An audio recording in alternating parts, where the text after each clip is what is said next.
If you look at what's happening in our environment, and you find out that the youths are not even willing. You're talking about artisanship. I mean, people going into apprenticeship, you know, learn electricians, you know, plumbers, Tylers, and all that. I mean, you don't find our youths wanting to do such, you know, such things. And I'll give you reasons why.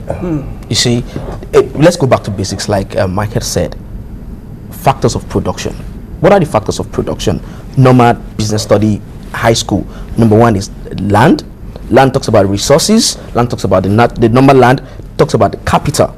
It talks about the labor and talks about the enterprise. All these things are not there for those people to work. Give us light. Give us electricity. Then you see people that have learned barbing, they've learned all this manual labor. They can't work, so they've taken to Okada. They've taken to Marwa. So because they have to survive, and the factors of production are not there. Well, you did mention the need for government to provide what we would always say enabling environment. You talked about electricity, we talked about that. You know, talking about education, you know, when you said, okay, getting this training, this kind of training, a lot of people have blamed the educational sector for that. I don't know, do you share that same view that the problem of unemployment begins with the education sector? Thank you very much.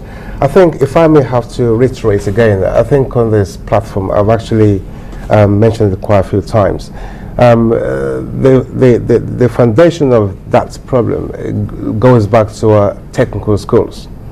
I mean, Nigeria used to be a country that are really proud of our technical ability, skill acquisition, and the capability to actually produce and mass people with technical skills. Now, if we look back now, I mean, the depreciation of our technical education in this country has really gone bad, and it's really gone down. I mean, you mentioned about plumbers, tilers, and painters, and so on and so forth. If you are into the construction industry, which is now one of the booming sectors in the economy, I mean, the experts in there, the artisan expert professionals, artisans in there that do all those works, the majority of them are actually not Nigerians. They actually have to be imported out, I mean, from Togo, from the Republic of Benin, to come in here to come and do those things. What's happening to our technical schools?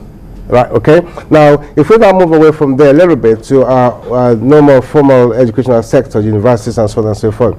I mean, you mentioned that a lot of jobs were created because of the educational system. And to be honest with you, we could say that because we pump out tens of thousands of graduates from our university, and you put them into the NYSC scheme to go to schools to go and teach. And for me personally, I think I totally go against that scheme. What do I mean by this? Someone just graduated from university and you send the person to go and school in in primary school and secondary schools. That is absurd, because these people that you send to go and teach, honestly, still they're half-baked already. They're not trained to become. They still have to go through the professional scheme of being a teacher or a tutor. Now, when you send these people to go and teach in secondary school, in primary school, what sort of knowledge do you want them to impact on these people? So obviously what happens is you'll be counting those figures that they're putting them into employment. Maybe when they finish the NYSC scheme, they gain employment in schools, and that's not the way forward.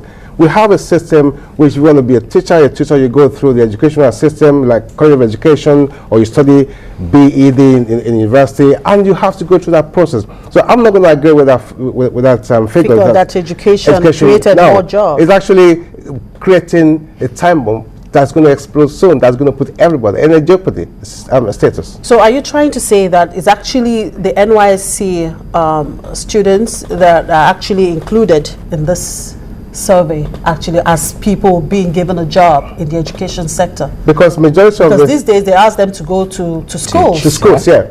That's part of it. And when some of them finishes, I mean, end their program, the one-year program, they retain them. And some of them still go ahead because it will be on their CV. I've lectured in this nursery or primary school for 1 year. So automatically they think they qualify to become a teacher, and it becomes part of the figure. They actually, so I don't agree with it. BC, you're itching to say something. All right. When you look at a university. A university is comprised of three things. Number one, you talk about university, you talk about faculty. Faculty talks about the people in there. Number two, you talk about curriculum, what they are being taught in there. Then number three, you talk about infrastructure. So you have faculty, you have curriculum, and you have infrastructures. In these three, what do we have? We only have the faculty, the people alone. Someone said that if a Nigerian university get burnt today, we are not going to lose anything. Because the curriculum, look about curriculum, it's been said that by 2015, that 50% of what an engineering student is being taught in school will be available in software.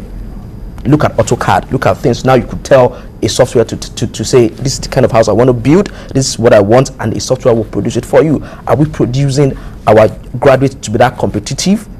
Now what now happens is that companies, even in formal sectors, now bring in people from abroad, Indians, Chinese, Japanese. You see, our competition is not the guy in the next door. Our competition is those guys in Norway, in Denmark, and they are fighting for the same jobs in Nigeria. They're coming to Nigeria and they are going to pay them money as expatriates, and that's what is happening in Nigeria. So when you talk about that curriculum, when you talk about infrastructures are not there.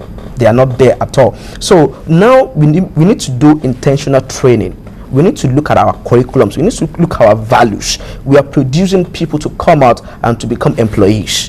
Are we changing our curriculum to tend towards entrepreneurship, not just entrepreneurship with mouth, entrepreneurship that tends towards manufacturing? So there should be, education has the highest number of employment according to the survey, and that's an irony, because there should be a handshake between education and other sectors. So now what we need to do now is we need to begin to set up R&D centers in our universities. Then we need to begin to prepare them for the real world that is outside, because our education and training, and I like what GJ said, our education is not producing people for the real world. Yeah. Okay, let's quickly take a look at the reasons for hiring. Some of the reasons National Bureau of Statistics reeled out, perhaps from their finding, and we could see that business expansion is actually the major reason for companies to hire just for business expansion. What's your take? Let me take that. You see, it is tough for a startup. To start a business is very tough in Nigeria. It's been said that if you give a guy that is starting out in US $10,000, the guy is not going to spend so much on electricity, he's not going to spend so much on accommodation. But if you give a guy in Lagos $10,000, it's been said that Lagos is one of the most toughest places to do business. So it is better for business that have been to expand than for new businesses to come in. That's what's actually happening. That's actually the picture they're about. So that is right. That is right in a way. In fact, sorry. You seem to disagree with this, Mike. Let me just buttress into what he just said now. You see, I run business in the UK as well, likewise in Nigeria as well. What we don't have in here, we don't have that support for new business startup. You see, in the UK, for example, if you start a business, you see, between the first and the 3 years, that's when the lives of a business can be measured, because most businesses die within the first and 3 years. Now, it's very important that a government should have a policy to make sure the support for a startup business is in place. I mean, in the UK, you have things like business angels, who are NGOs and some other ones, who actually come to your support voluntarily, to actually support you, guide you about your insurance, about advertising, about where to locate your business, and so on and so forth. And also the banks. I keep talking about the financial institution.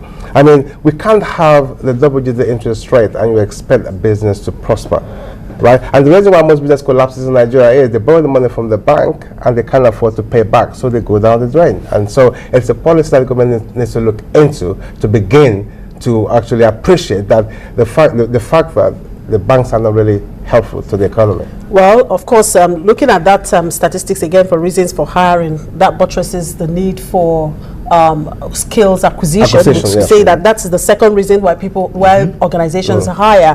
They're looking for new skills, requiring new skills. Yeah, can I just quickly say this for 1 second? I think we should. I want to encourage our politicians to begin to desist from what they call the empowerment whatsoever. it doesn't, well, you see, the UNDP doesn't measure that as part of human development. Okay. Let them begin to invest in skill acquisition, not empowerment, because you buy all the things for people. They don't even have the skill to operate them in any way. So why are you doing all that? So skills development. Skill development and skill acquisition, that's what we should be talking about now. All right. Thank you very much, gentlemen. Very I mean, much if we welcome. continue with that, we wouldn't we'll spend the whole day talking about Absolutely. that. Well, thank you very much. Well, we've been looking at unemployment situation here in Nigeria and looking at some of the figures released by National Bureau of Statistics as to how many jobs were created in the first quarter and second quarter of this year. And of course, here, my discussants here are talked about the need for intentional training and of course for us to look at our curriculum to tend towards empowerment, look at our values and of course develop our skills. Well, it's on that note that we'll say thank you for being part of the program today, and do remember to join us again same time tomorrow. I'm Chimeze Obi Iwago. Have a beautiful